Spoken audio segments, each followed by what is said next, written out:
할렐루야. 행복한 2월입니다. 우리 옆 사람에게 이렇게 한번 인사하시겠습니다. 예배자로 승리합시다. 여러분, 2월 한 달간도 상황이 아니라 예배로 이기는 한 달이 되어질 줄 믿습니다. 요즘 TV 프로그램을 보다 보면요, 이혼 숙녀 캠프, 결혼 지옥, 금쪽 같은 내 새끼, 이런 프로그램들이 참 많아요. 이름만 들어봐도 느껴지는 바가 있지 않습니까? 지금 가정이 얼마나 이 벼랑 끝에 서 있는지 말입니다. 우리 아이가 달라졌어요. 금쪽 같은 내 새끼를 보다 보면 분명 아이 이야기를 하는 것 같은데요. 사실은 어른들의 상처예요. 가정의 골짜기를 보여주는 프로그램들이죠. 이 프로그램들의 공통점이 하나가 있는데 문제를 숨기지 않고 카메라 앞에 드러낸다는 거죠.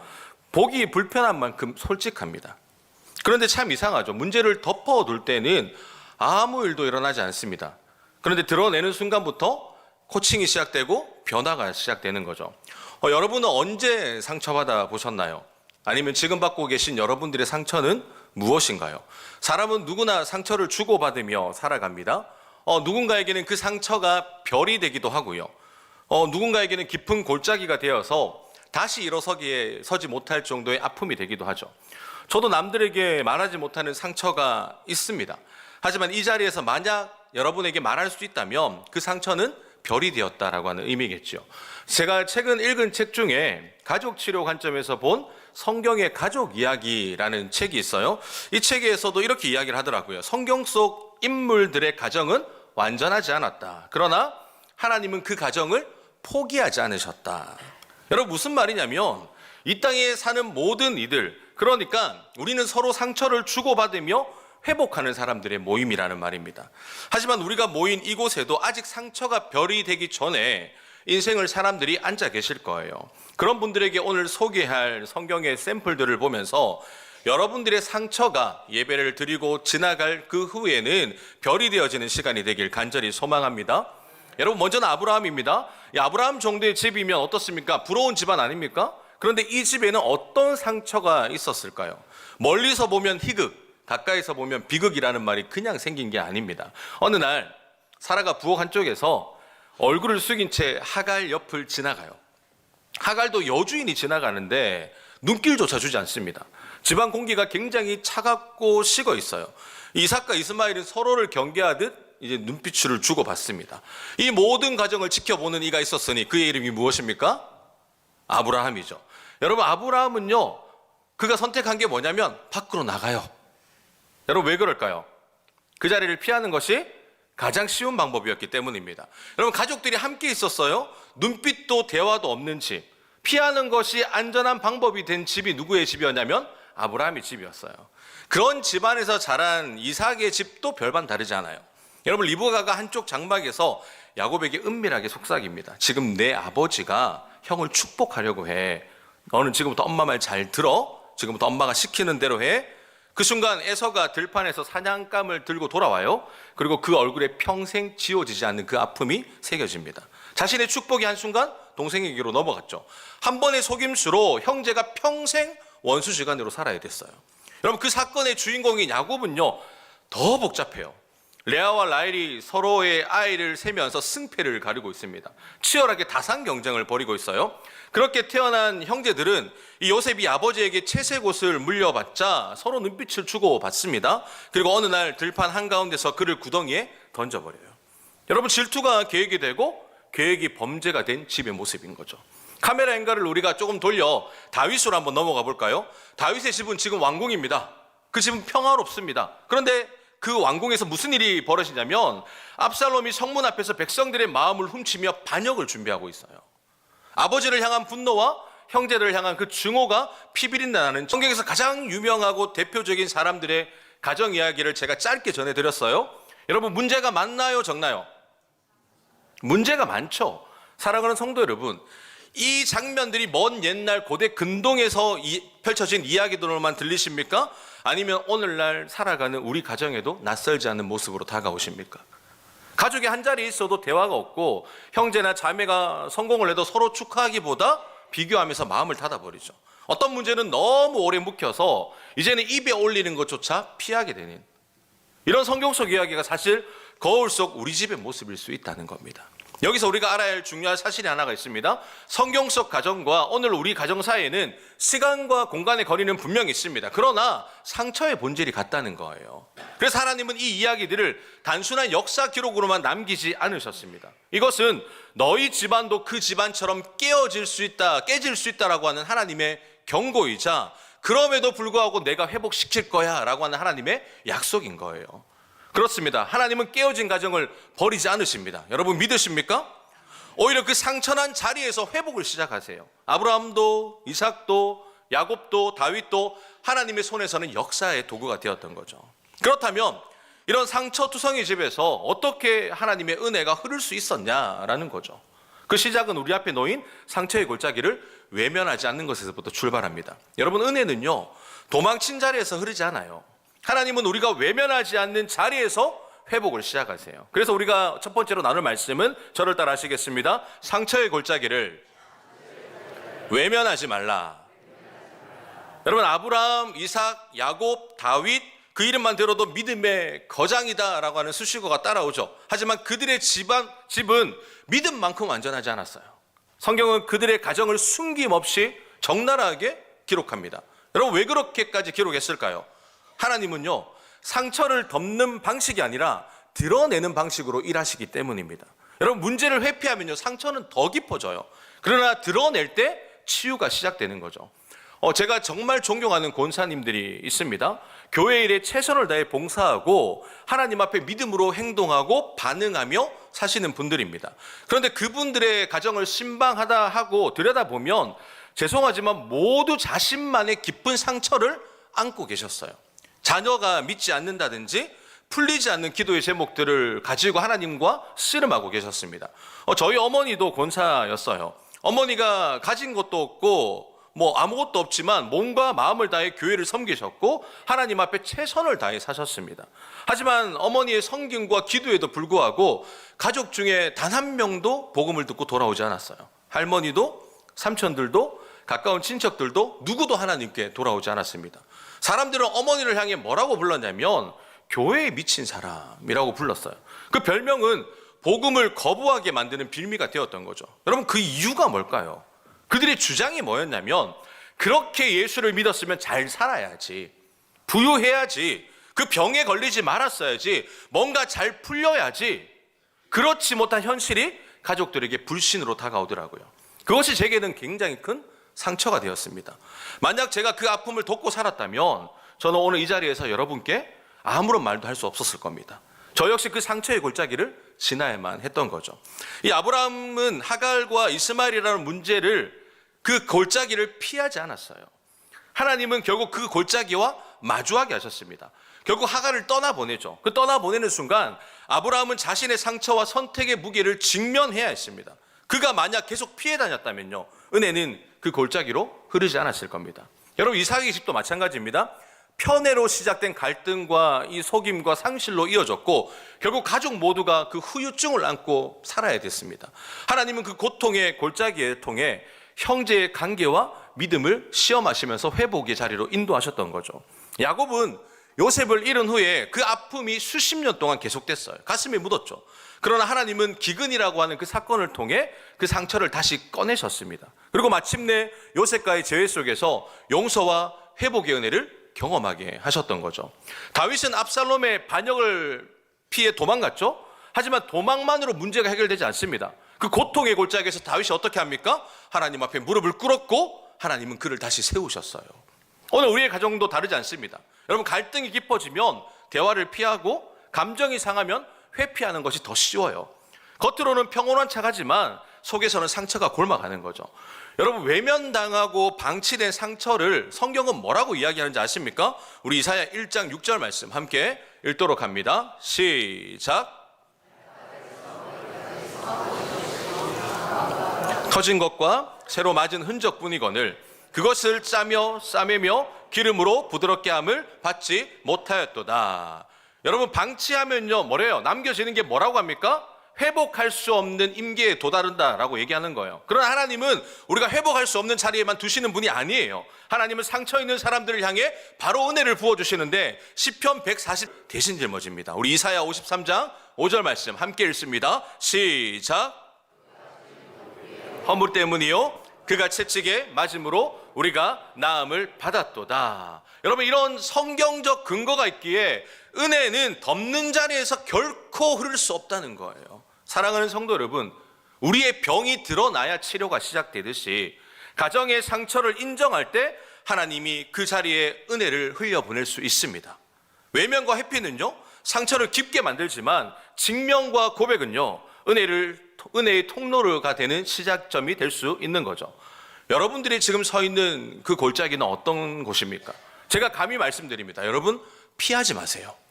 그 골짜기는 하나님이 은혜의 강을 흐르게 하실 바로 그 자리임을 믿으시는 여러분들 되시기를 간절히 소망합니다. 그 회복은 결코 그냥 우연히 오지 않아요. 하나님이 상처의 골짜기에서 역사하시는 명확한 방법이 있습니다. 그것은 그 자리에서 하나님의 시선을 피하지 않는 겁니다. 저를 따라 하시겠습니다. 상처의 골짜기에서 하나님의 시선을 맞추라. 여러분, 오늘 본문이 어떻게 시작합니까? 요셉이 구덩이에 빠짐으로 시작해요. 요셉이 빠진 그 구덩이에는 세 가지가 있었습니다. 첫째는요, 형들의 미움이에요. 그 미움은 하루아침에 생긴 게 아닙니다. 여러분, 매일 아침 요셉이 채색 옷을 입을 때마다 쌓여갔어요. 또 그가 꿈을 꾸지 않습니까? 그 꿈을 이야기하는 그 한마디 한마디에 쌓여서 폭발할 시기에 폭발해 버린 겁니다. 그것이 미움이 되어 버렸던 거죠. 둘째는 뭐가 있었냐면 물 한 방울 없는 건조함이 있었습니다. 여러분, 성경은 그 구덩이에 물이 없다고 기록을 해요. 그런데 이곳은 물만 없는 게 아닙니다. 그 건조함은 위로의 말 한마디 없는 건조함이었어요. 그러니까 누군가, 형제들이 그렇게 많음에도 불구하고 누군가 손잡아줄 사람이 한 명도 없는 그 건조함입니다. 목만 마른 게 아니죠. 마음도 영혼도 바짝 말라가는 그 건조함이 그 속에 있었습니다. 셋째는요, 하늘만 보이는 시야가 있었어요. 구덩이에 있으면 주변이 보이지 않습니다. 오직 위가 보이죠. 하늘만 보입니다. 어떤 사람은 하늘을 보면서 하나님께 기도하지만요, 어떤 사람은 그 하늘이 너무 멀어버려서 포기하는 사람도 있습니다. 여러분들은 오늘 이 성전으로 나올 때 어떤 하늘을 바라보시면서 이곳까지 나오셨습니까? 요셉에게 그 하늘은요, 유일한 창문이었어요. 땅에는 길이 막혀 있었지만 위에는 아직 길이 남아 있었습니다. 하나님의 시선을 맞추고 있는 거죠. 하나님은 그 창문을 통해 누구를 주목합니까? 요셉을 주목하고 계셨어요. 요셉에게 눈에 보이는 것이 전부였지만 하나님은 달랐습니다. 하나님은 그 구덩이를요, 씨앗을 심는 화분처럼 보셨습니다. 제가 어릴 때 화분을 심은 적이 있어요. 여러분, 화분을 심으면 바로 나와야 됩니까? 안 나와야 됩니까? 성격이 굉장히 급하거든요. 심으면 바로 나와야 되잖아요. 안 나오니까 제가 죽었네 하고 흙을 팠어요. 그냥 그 모습을 본 저희 어머니께서 등짝 스매싱을 딱 때리면서, 야, 씨앗은 흙 속에서 조용히 준비하는 거야. 보이지 않아도 자라는 거야. 그때 깨달았죠. 하나님이 보시는 회복의 씨앗도 마찬가지예요. 겉으로는 아무런 변화가 없어 보여도 보이지 않는 뿌리가 우리 내면 속에서 자라고 있는 겁니다. 이런 의미로 본다면요, 요셉의 구덩이는 회복의 씨앗이 심겨진 자리가 맞아요. 그 씨앗은 시간이 지나 애굽의 총리로, 열매로 자랄 겁니다. 하지만 그때를 우리는 알 수가 없는 거죠. 요셉도 알 수가 없었습니다. 형들이 돌아올 때쯤이면 씨앗이 발아에서 줄기가 나와 있어야 될 텐데 아직 흙 속이니까 아무것도 보이지 않았던 거예요. 혹시 여러분들 중에도 이런 분들이 계시지 않습니까? 목사님, 아직 아무 변화도 없는데요. 말씀을 들어도 기도해도 똑같은데요. 상황이 여전히 구덩인데요. 여러분, 그럴 때 바로 씨앗이 뿌리를 내릴 때입니다. 하나님은 지금 여러분의 구덩이에 씨앗의 시간으로 쓰고 계심을 믿으시는 여러분들 되시기를 간절히 소망합니다. 회복의 씨앗은 성경의 여러 모양으로 나타나요. 여러분, 모세가 젊었을 때 혈기왕성했지 않습니까? 열정이 가득했습니다. 어느 날 이스라엘 백성들이 애굽 사람들에게 학대받는 장면을 보게 된 거죠. 그 부당함에 피가 거꾸로 솟아올라서 참지 못한 모세는 어떻게 합니까? 그 애굽 사람을 죽여요. 그러나 이 일이 바로의 귀에 들어가면서 모세는 하루아침에 도망자가 되어버렸죠. 무려 40년 동안. 사람들은 모세를 잊었습니다. 그런데 하나님은 그를 준비시키고 계셨어요. 목자의 지팡이를 들고 양떼를 몰던 그 40년은요, 사실 리더십의 뿌리를 내리는 시간이었던 거죠. 모세는요, 나는 실패자다라고 생각을 했습니다. 그런데 하나님은 뭐라고 얘기했냐면, 넌 준비 중이야 라고 이야기를 하신 거예요. 여러분 식당에 가끔 일찍 가게 되면 아직 문이 열리지 않았습니다. 오픈을 준비하고 있는데 팻말에 이렇게 적혀 있어요. 아직 준비 중. 그러면 그 식당이 장사를 한다는 말입니까? 안 한다는 말입니까? 한다는 거죠. 그 광야의 40년이 없었다면 출애굽의 40년도 불가능했다는 겁니다. 여러분 한나라는 여인이 있습니다. 아이가 없다는 이유로 사람들에게 끊임없이 비교와 멸시를 당했어요. 왜 너는 애가 없니? 저주받았니? 그런 질문이 그녀에게 칼날처럼 다가왔습니다. 하지만 성경은 한나가 그 아픔을 안고 여호와의 성전에 올라가 뭐 했다고 얘기하죠? 통곡했어요. 기도했다고 기록합니다. 그 눈물은 절망의 눈물이 아니라 씨앗에 물을 주는 눈물이었어요. 해마다 아니 날마다 울며 기도한 한나를 누가 주목하셨냐면 하나님이 주목하고 계셨습니다. 사람들은 그녀를 바라보면서 불쌍하다라고 했지만 하나님은 그녀를 바라보면서 뭐라고 얘기합니까? 곧 새 생명이 자랄 자리로 보고 계셨던 거예요. 그리고 누가 태어나죠? 사무엘이라고 하는 선지자가 그 땅에 싹 틉니다. 베드로는요, 주님을 위해 내가 목숨을 걸겠습니다, 호언장담했습니다. 그러나 계집종 앞에서 3번이나 예수를 부인하고 도망쳐요. 그 실패의 밤에 베드로의 마음이 무너졌습니다. 그가 다시 돌아온 곳이 갈릴리 바닷가죠. 예수님을 처음 만났던 그 장소였습니다. 거기서 베드로는 다시 그물을 던지고 있었지만 잡히는 게 아무것도 없었어요.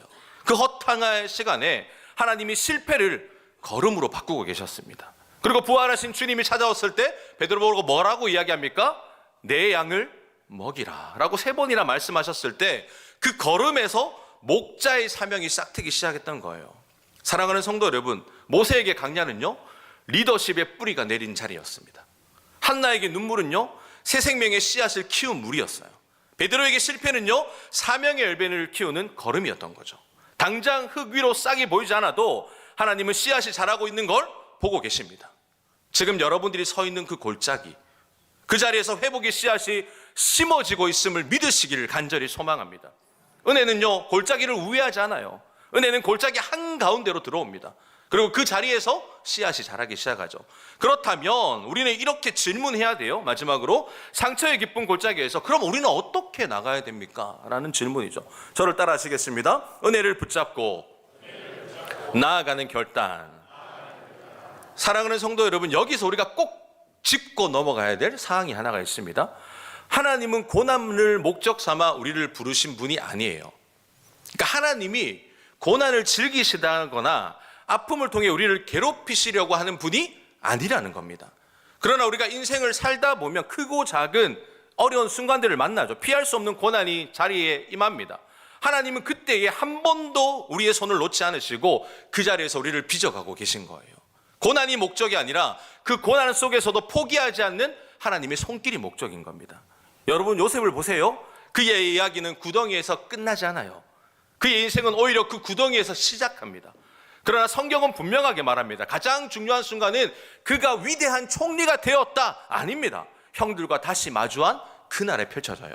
창세기 45장 1절과 2절 말씀 함께 읽습니다. 시작.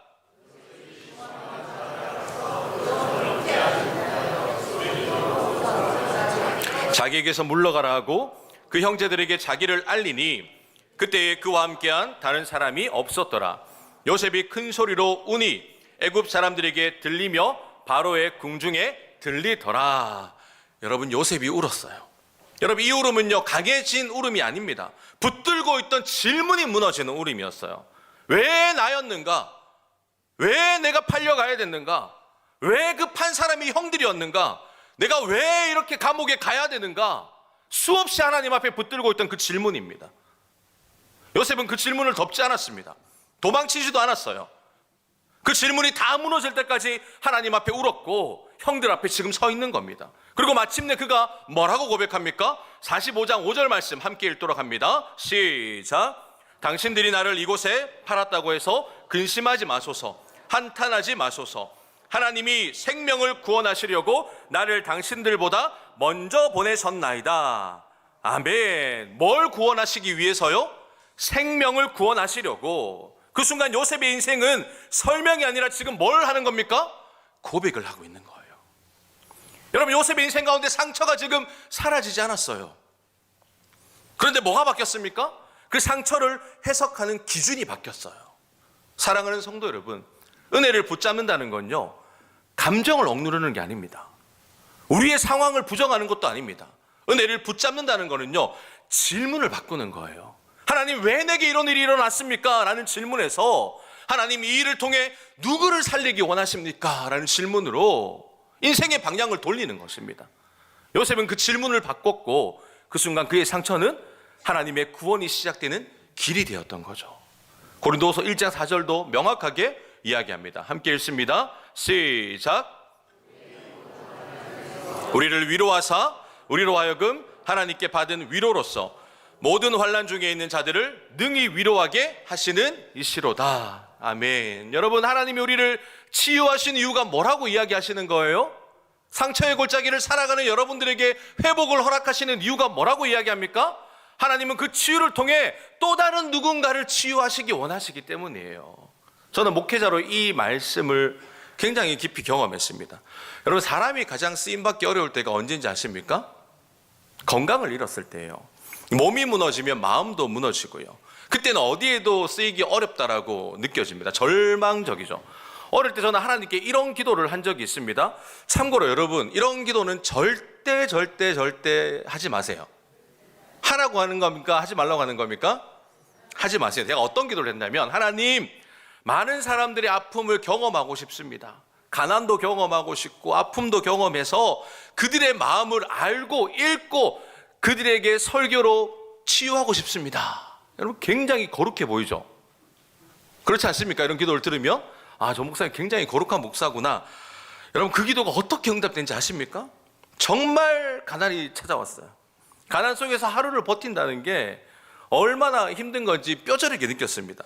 여러분, 배가 고픈 것도 고픈 거지만요, 계속되는 내일에 대한 두려움이 더 이렇게 사람을 무너뜨리게 만들더라고요. 우리 이영구 목사님께서 우리 운하교에 처음 오셨을 때 된장국 냄새 때문에 오셨다고 했잖아요.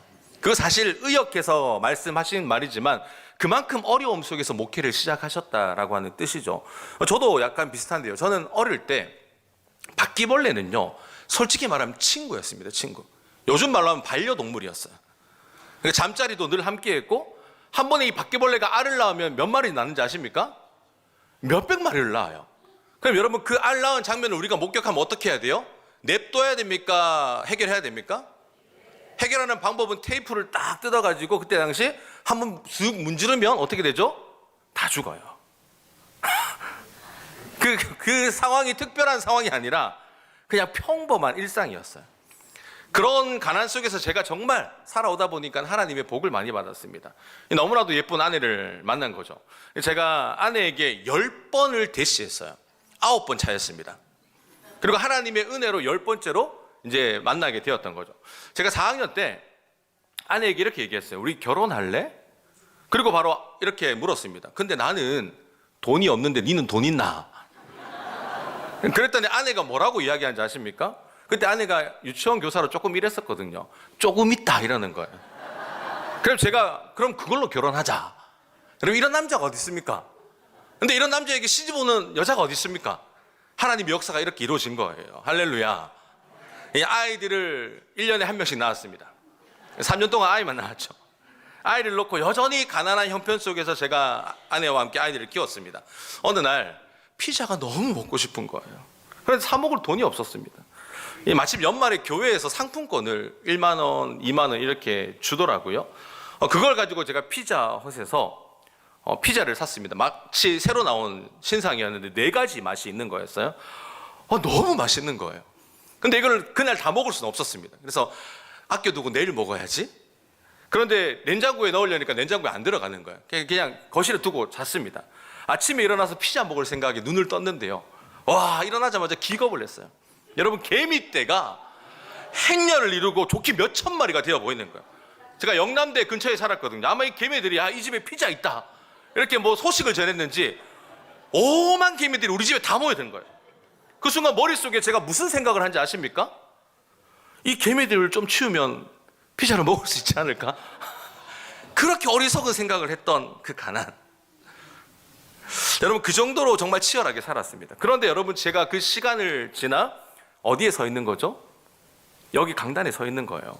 되돌아보면 그 모든 시간은요, 나를 무너뜨리는 시간이 아니라 사람을 이해하게 만드는 시간이었습니다. 그런데 여기서 끝이 아니었어요.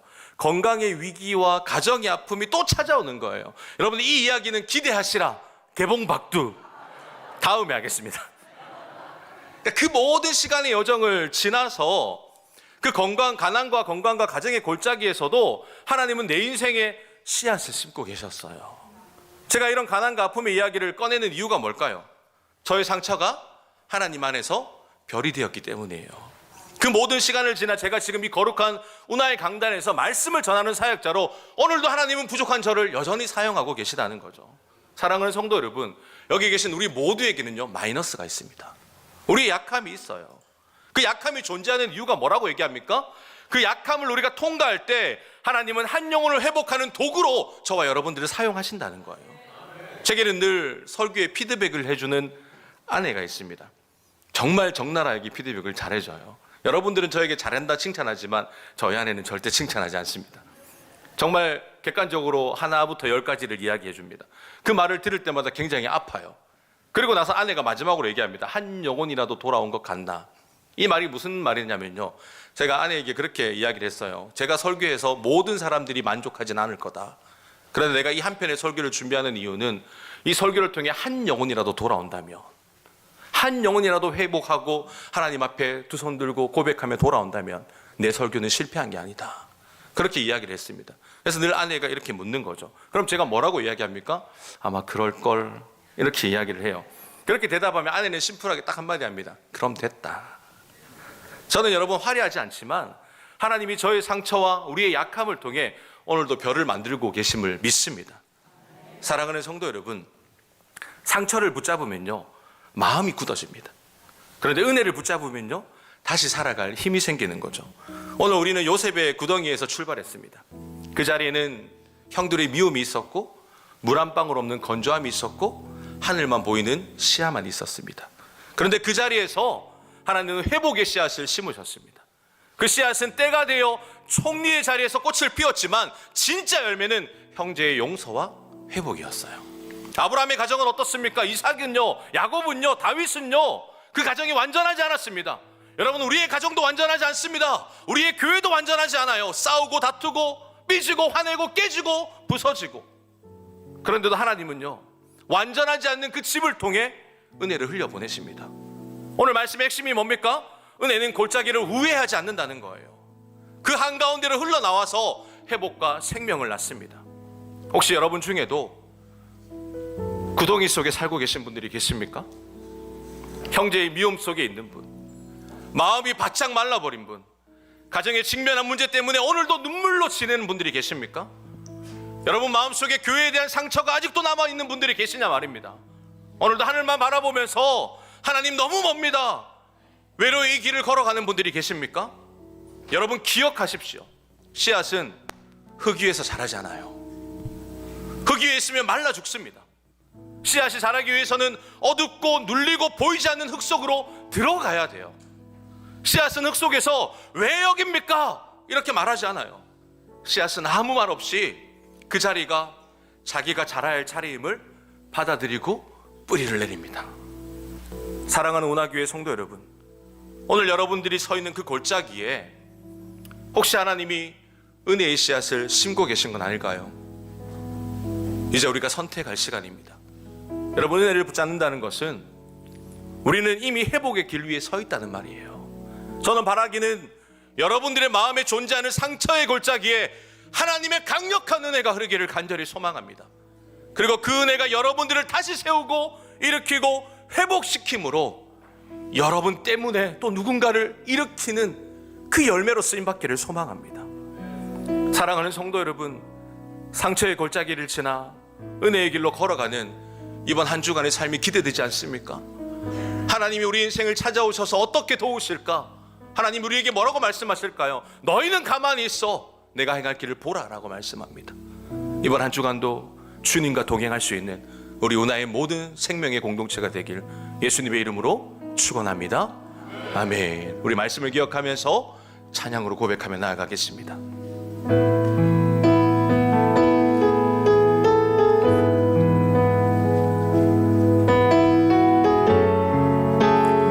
주의 보좌로 이 시간 우리의 마음을 드립니다. 주님, 주의 보좌로 나아갈 때에 어떻게 나가야 할까?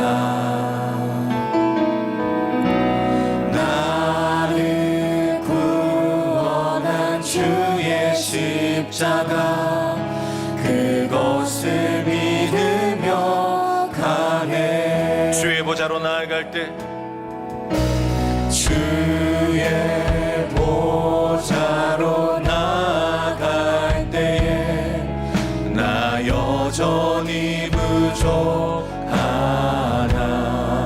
아멘. 나를 품으신 주의 그 사랑 그것을 믿으며 가네. 자격 없는 우리 힘이 아닙니다. 자격 없는 내 힘이 아니 오직 예수님의 보혈로 자격 없는 내 힘이 아니 오직 예수님의 보혈로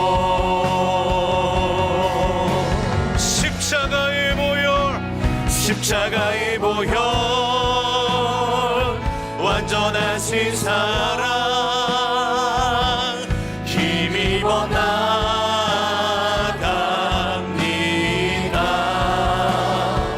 십자가의 보혈 완전하신 사랑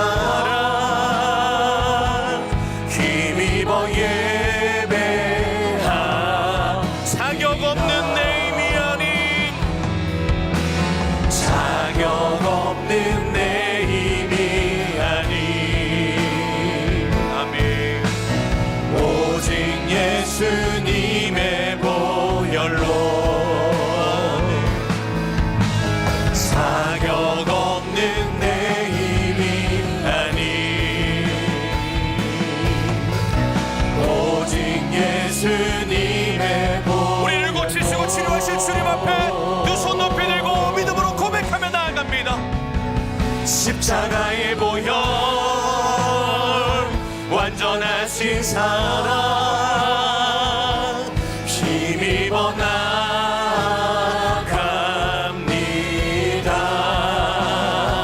십자가의 보혈 완전하신 사랑 힘입어 예배합니다. 힘입어 예배 오직 십자가의 보혈 십자가의 보혈 완전하신 사랑 힘입어 나갑니다. 아멘. 십자가의 보혈 완전하신 사랑 힘입어 예배합니다.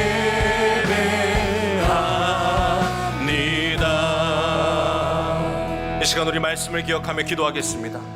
여러분은 어떤 상처의 골짜기를 지나고 계십니까? 오늘 우리는 상처난 자리에서도 회복을 시작하신 하나님의 이야기를 들었어요. 우리의 가운데 펼쳐지는 가정의 문제, 자녀의 문제, 진로의 문제, 교회의 문제, 관계의 문제, 여러분 우리는 다양한 문제를 안고 살아갑니다. 그런데 그 문제를 회피하면요 상처는 더 깊어집니다.